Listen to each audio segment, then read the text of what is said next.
তো চলো এখন আরও ব্যায়াম করব।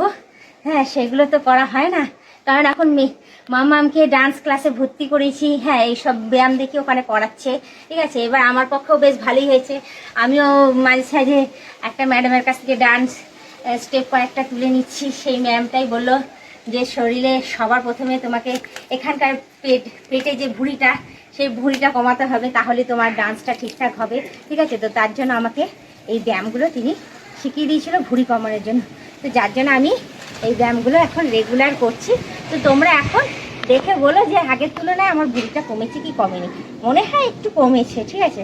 তো যাই হোক, আর বলেছে খাওয়া কমাতে, জানো তো সব থেকে অসুবিধাকর জিনিস হচ্ছে সেটা, যেটা আমার দ্বারা সম্ভব না।